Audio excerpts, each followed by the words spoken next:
బెజవాడ బేబక్కే first week elimination. Big boss house లోకి వచ్చిన 14 మంది కంటెస్టెంట్స్ ని చూసి ఏయ్ ఎవర్రా మీరంతా అంటున్నారు చాలా మంది.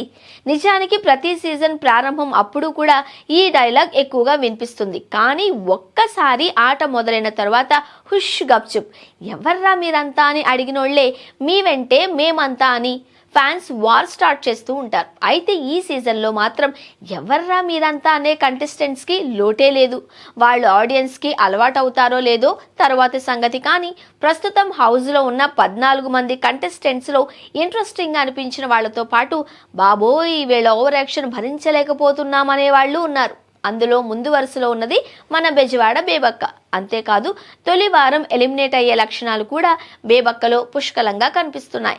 దానికి తోడు బిగ్ బాస్ చరిత్రలో బేబక్క ఏజ్ గ్రూప్ వాళ్ళనంతా తొలి వారంలోనే బయటకు పంపిస్తూ ఉంటారు. మరో సెంటిమెంట్ ఏంటి అంటే తొలి వారంలో కిచెన్లోకి వెళ్లిన బేబక్క ఏజ్ గ్రూప్ వాళ్ళంతా ఎలిమినేట్ అయిన వాళ్లే. అదే సెంటిమెంట్ తో ఇప్పుడు బేబక్క కూడా వెళ్లడమే కిచెన్లోకి వెళ్ళింది. కిచెన్ కి హెడ్ గా బాధ్యతలు తీసుకుంది లైవ్ ఎపిసోడ్ లో. సీజన్ 1 నుంచి సీజన్ 7 వరకు చూస్తే బేబక్క ఏజ్ గ్రూప్ వాళ్ళంతా వెళ్లడం అనేది తొలి వారంలోనే ఫినిష్ అయిపోయింది. ఫస్ట్ సీజన్లో సింగర్ కల్పన, 3వ సీజన్లో నటి హేమ, 4వ సీజన్లో కరాటే కళ్యాణి, 5వ సీజన్లో కార్తీక దీపం ఉమాదేవి వీళ్ళంతా తొలి వారంలోనే ఎలిమినేట్ అయిన వాళ్ళు. అలాగే వంటగదిలో తొలి వారంలో గరిట తిప్పిన వాళ్ళు.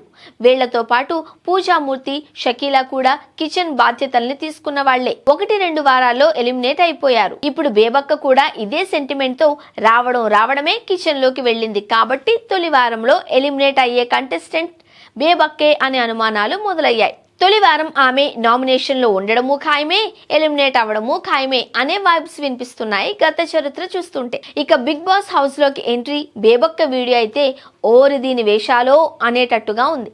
ఈ డైలాగ్ మనం చెప్పింది కాదు, ఆమె వీడియోలో ఉన్నదే. ఫస్ట్ కంటెస్టెంట్ గా వచ్చిన యష్మి గౌడ నాగార్జునకి ఫ్లవర్స్ ఇస్తూ ఫ్లోట్ చేసి తెగ మెలికలు తిరిగిపోయింది. ఆమె మెలికలకు ముగ్ధుడైన మన 60 ఏళ్ల నవ మన్మధుడు యష్మి చేతిని ముద్దాడేశారు. ఆ తర్వాత బేబక్క అయితే బెంబేలెత్తిచ్చింది.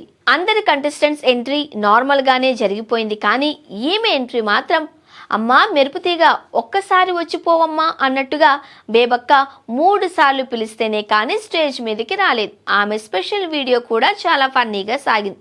ఇక ఆమె పెళ్లి గురించి మాట్లాడుతూ పెళ్లి ఆ ఊహ ఎంత బాగుందో అయిపోయింది అంటూ చాలా ఫన్నీగా చెప్పేసింది. ఓరి దీని వేషాలు అని ఆ వీడియోలోనే డైలాగ్ వేశారు అంటే ఆమె వేషాలు ఏ రేంజ్ లో ఉన్నాయో అర్థం చేసుకోవచ్చు. నా లైఫ్ లో ఉన్న మన్మధుడు మీరే, నా కలల గ్రీకు వీరుడు మీరే అంటూ స్టేజ్ మీదకి రాకుండా నాగార్జునకి 2 హార్ట్ సింబల్స్ పంపింది బేబక్క. ఇక 3వసారి పిలవడంతో స్టేజ్ మీదకి నడుస్తూ వచ్చిందయ్యా బేబక్క. వామ్మో ఆమె నడక మామూలుగా లేదు. నేలను చూస్తూ సిగ్గుపడిపోతూ ఓయమ్మ ఓరి దీని వేషాలో అనేట్టుగా ఉంది. నాగార్జున గారు నేను మీ వంక చూసి మాట్లాడలేను, ఎందుకంటే ఆ కళ్ళలోకి చూసి మాట్లాడితే నేను కొట్టుకుని పోతాను. మీతో నేను చాలా చెప్పాలనుకున్నా, మాటల్లో చెప్పే కంటే పాటల్లో చెప్పాలని అనుకుంటున్నా అంటూ పాట అందుకుంది బేబక్క.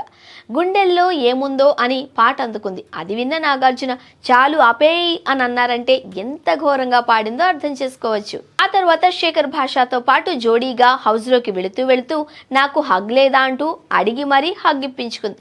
అందరికీ నేను బేబక్కనే, కానీ మీకు మాత్రం బేబ్ని నాగార్జున ముందు వయ్యారాలు వలకబోసింది బేబక్క.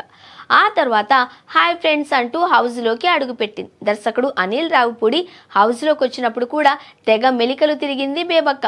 నేను కంటెస్టెంట్నే అని అనిల్ రావిపూడి అంటే మీరొస్తున్నారని ముందే తెలిస్తే నేను ఇంకో 5 కేజీలు తగ్గొచ్చేదాన్ని అంటూ తెగ సిగ్గుపడిపోయింది బేబక్క.